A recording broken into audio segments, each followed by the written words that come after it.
Hello money talkers, welcome to my channel Money Talks with Payal. So कल के दिन कैसा रहेगा निफ्टी एंड बैंक निफ्टी, उसको लेके इस वीडियो में हम बात करने वाले हैं। एंड निफ्टी में और गिरावट कंटिन्यू होगी क्या, वो भी हम यहाँ पर बात करेंगे। तो सबसे पहले सीधी सीधी बात मैं कर देती हूँ, जैसे पहले ही बताया हुआ है आप लोगों को कि I am expecting Nifty to fall till 23,300 200 के लेवल्स तक। तो वो मेरे एक्सपेक्टेशन में मैं बहुत क्लियर हूँ, और मैं आप लोगों को कई बार मैंने ये चीज़ बता दी है कि भाई अकॉर्डिंग टू मी 23,300 200 के लेवल्स आ सकते हैं। अभी जो है हम काफी इंपॉर्टेंट सपोर्ट पर हैं, ठीक है। हमारा जो बहुत ज्यादा इंपॉर्टेंट सपोर्ट है वो यही वाला लेवल है जहां पर हम अभी ट्रेड कर रहे हैं 23,800 के आसपास में। ये लेवल अगर ब्रेक हो गया तो 99% कंफर्म है कि निफ्टी 23,200 300 के लेवल्स पर आएगा। अगर निफ्टी 23,200 300 के लेवल्स पर आता है, जिनके भी मन में सवाल है कि हम बाय ऑन डिप करें क्या, एक तो आपको इस इन लेवल्स पर शुरू कर देनी चाहिए। 23,200 300 के जो लेवल्स रहेंगे वो बहुत ही favourable buy on dip zone होने वाले हैं जो भी इन्वेस्टर्स हैं उनके लिए, जिनको भी रिवर्सल ट्रेडिंग लेनी होती है या पोजिशनल ट्रेड्स लेने होते हैं। इन लेवल्स पे आप कुछ इन्वेस्टमेंट प्लान कर सकते हो, ठीक है। अब बहुत सारे की फैक्टर्स हैं जिस वजह से मार्केट में कंटिन्यूअसली प्रेशर बना हुआ है। सबसे बड़ा फैक्टर है ह्यूज एफआईआई की सेलिंग, जो कंटिन्यूअसली बंद ही नहीं हो रही है पिछले 1 डेढ़ महीने से। एफआईआईज की कल की सेलिंग भी यहाँ पर ऑलमोस्ट 2,500 करोड़ के आसपास हुई। बार बार डीआईआई जो है वो कॉम्पेंसेट कर रहा है, पर अब आप सोचो कि ये बैलेंस आउट हो रहा है बेसिकली। तो ऐसा नहीं है कि दोनों तरफ से बाइंग आ रही है कि हमारा मार्केट एकदम बुल मार्केट हो जाए। तो ये एक प्रेशर जो है एफआईआईज की तरफ से कंटिन्यूअस है, जिस वजह से पूरा ये साल आप एक्सपेक्ट कर सकते हो कि धीमे धीमे ही चलेगा। अभी हमारा जो पूरा एक रेंज में हम जा सकते हैं, फिलहाल जो हमारा मार्केट है वो एक रेंज में जा सकता है। ऑल टाइम हाई ब्रेक हो जाएगा, इसकी प्रोबेबिलिटी इस साल में बहुत ही कम दिख रही है कि हमने जो हाई बनाया है वो हम इसी साल ब्रेक कर दे।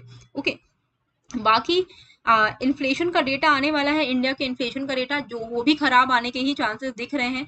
6% का इट इज एक्सपेक्टेड कि अक्टूबर का जो इन्फ्लेशन डेटा है, रिटेल इन्फ्लेशन, वो 6% को भी क्रॉस कर देगा, जबकि सितंबर में 5.49% था एंड अगस्त में 3.65% का इन्फ्लेशन था। अब आज का डेटा, मतलब इन्फ्लेशन का जो डेटा है वो अगर 6% से कम आ जाए, और बेस्ट हो कि सितंबर के आसपास या सितंबर से कम आए, तब तो बहुत अच्छा है। पर 6% या उसके बाद आए तो 6% का negative impact market already factor in कर चुका है, क्योंकि ऑब्वियसली 6% का इन्फ्लेशन एंड जिस तरीके के जॉब्स हैं हमारे कंट्री में एंड जिस तरीके के सैलरी है मोस्टली लोगों के पास, वैसे में इतना इन्फ्लेशन बनता नहीं है। हम वैसे ही एक डेवलपिंग कंट्री हैं, और वहाँ पे already poor becomes poorer and rich becomes richer वाला स्कीम चलता है। एंड उसके ऊपर से बहुत सारे ऐसे रोक लगा रहे हैं हमारे सेबी एंड ये रेगुलेटर्स। मतलब ऐसा लगता है, सबसे बड़ी बात ये है, जो खराब बात जो मुझे लगती है फिलहाल आजकल जो लग रही है वो ये है भाई, यूएस में मोर देन 50% लोग इक्विटी मार्केट्स में है एंड उनको प्रमोट किया जाता है। हमारे इंडिया में not even 10% of the entire population is into stock market. अब ये 10% में से जो जो लोग कुछ करने की कोशिश कर रहे हैं स्टॉक मार्केट में या ऑप्शंस में, उनको भी अब हटाने के लिए कि भाई आप पैसे एफडी में ही डालो, क्योंकि एफडी में बैंक में डिपॉजिट की कमी हो रही है, तो आप पैसे एफडी की तरफ ही जाओ, लिक्विडिटी की प्रॉब्लम हो जाएगी। तो भाई जो एक तो वैसे ही आप प्रमोट नहीं कर रहे हो कि लोग इक्विटी में इन्वेस्ट करें, you are trying the normal retail people जो एक्चुअली अलग अलग इनकम सोर्स ढूंढते हैं। क्योंकि भाई आप तो यहाँ पर बहुत सारे जॉब्स तो दे नहीं रहे हो, हमारी तो कंट्री में एक जॉब ही हो वही बड़ी बात है, वही अगर सिक्योरली रह जाए तो बड़ी बात है। लोग मल्टीपल सोर्स के लिए अलग अलग काम करते हैं, उसको भी अगर आप इतना कर्व कर दोगे, है ना। अब अभी तो जनवरी के बाद तो आप दिसंबर के बाद तो आप देखना, जब लॉट साइज बढ़ेगा सिग्निफिकेंट वॉल्यूम रिडक्शन होगा ऑप्शंस में, ठीक है। अब वॉल्यूम रिडक्शन ऐसा नहीं है कि ऑप्शंस के लिए बहुत बुरा है, ओवरऑल पूरे इक्विटी मार्केट के लिए ही बुरा है भाई, क्योंकि मोमेंटम कम हो जाएगा ना, लिक्विडिटी ही कम हो जाएगी, तो कुछ मजा नहीं रहेगा ट्रेड करने में, लोगों को वैसे ज्यादा पैसे कमा नहीं पाएंगे। एंड जो एक खबर आ रही है कि भाई 5 करोड़ से ज्यादा जिनके पास है वही सिर्फ ऑप्शन कर पाएंगे, ये तो बुलशिट खबर है। ये एनएससी की तरफ से एक सजेशन रखा गया है, पर आप दिमाग खुद लगाओ, इट इज नॉट पॉसिबल, है ना। 5 करोड़ अगर सबके पास हो और वही अगर ऑप्शंस कर पाए तो वो ऑप्शन करेंगे ही क्यों, है ना। ऑप्शन बायर इसीलिए है क्योंकि कैपिटल उसके पास कम है। अब आप उसमें 5 करोड़ का अगर वो लगा दोगे, लिमिट लगा दोगे, तो वो ऑप्शन बाय करेगा भी क्यों, वो तो ऑप्शन सेल करेगा। और ऑप्शन जिसको सेल करना है, जो बड़ा हाथी है वो छोटे छोटे चूहे को ही खाता है। तो अगर बड़ा हाथी ऑप्शन सेलर है तो छोटे छोटे चूहे ऑप्शन बायर है। अब उसको तो खाओगे कैसे तुम, मतलब 5 करोड़ अगर सबके पास है तो ऑप्शन बाय कोई करेगा ही क्यों। तो ऑप्शन बायर नहीं होगा तो ऑप्शन सेल किसको करेगा, है ना। प्रीमियम डीके कहाँ से होगा। तो ये सारी बहुत बुलशिट चीजें हैं जिसमें आपको उतना ध्यान नहीं देना चाहिए कि भाई 5 करोड़ का वेल्थ बनाना पड़ेगा तब जाके हम ट्रेड कर पाएंगे। वीडियो को कंटिन्यू करने से पहले मैं आपको एक फ्री व्हाट्सएप चैनल के बारे में बताना चाहती हूँ। मशहूर फाइनेंशियल ग्रुप रेटफिन इन्वेस्टमेंट लिमिटेड, जिसका सेबी रजिस्ट्रेशन नंबर आपको स्क्रीन पर दिख रहा होगा, वो अपना पहला म्यूचुअल फंड जो है वो लॉन्च करने वाले हैं।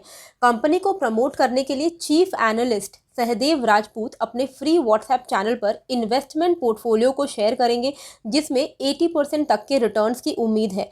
ये स्टेप कंपनी के प्रोफेशनलिज्म एंड पैसे कमाने की एबिलिटी को टेस्ट करने के लिए किया जा रहा है, जिससे ज़्यादा से ज़्यादा इन्वेस्टर्स को अटेंशन मिलेगा, पर्सनल अटेंशन, एंड वो फंड को सब्सक्राइब करके पार्टिसिपेट कर पाएंगे।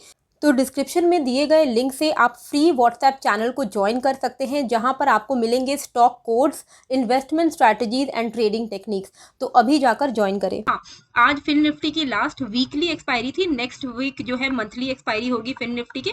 एंड बाकी जो भी इंडेक्स है अब नेक्स्ट वीक से मंथली एक्सपायरी के बाद मंथ में एक्सपायरी खाली होने लगेंगी, एक्सेप्ट निफ्टी होगा हमारा जिसकी वीकली एक्सपायरी होगी एनएससी में, ठीक है।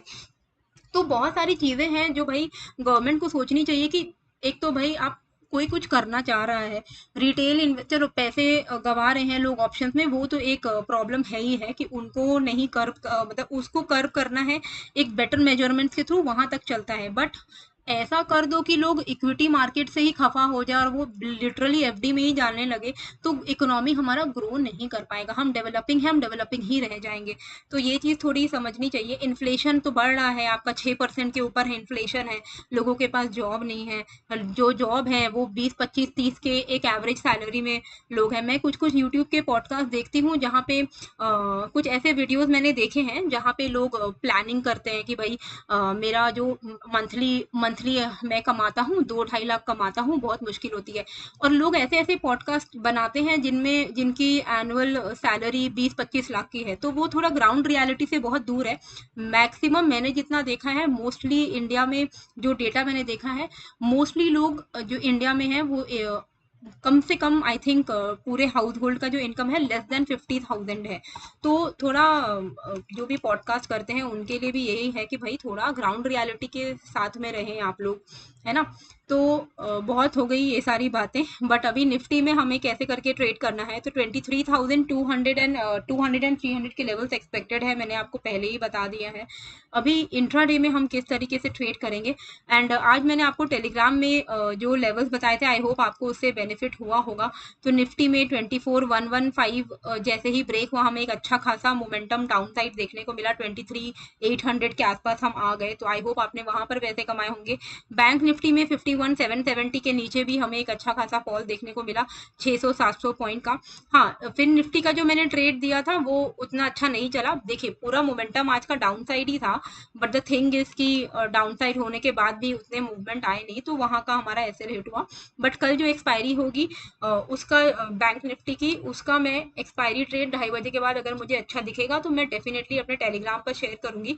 तो मेरा टेलीग्राम चैनल आप ज्वाइन कर लेना, जिसका लिंक मैंने डिस्क्रिप्शन एंड कमेंट बॉक्स पर दे दिया है, फ्री ऑफ कॉस्ट है।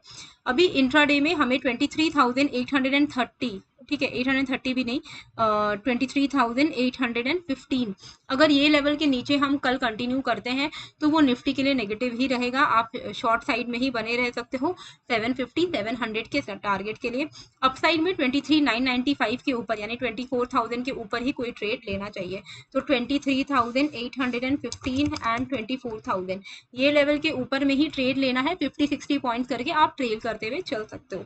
बैंक निफ्टी में हमें ट्रेड करना है अगर, तो बैंक निफ्टी में बेस्ट जो जोन है, जोन ऑफ सपोर्ट निकल के आ रहा है, वो आ रहा है 50,860, जहां तक बैंक निफ्टी आ सकता है। तो अगर 51,000 का लेवल ब्रेक कर जाता है निफ्टी बैंक, तो आप यहाँ पे शॉर्ट कर सकते हो 50,860, 50,700 and then you can expect 50,500 के levels on the down side.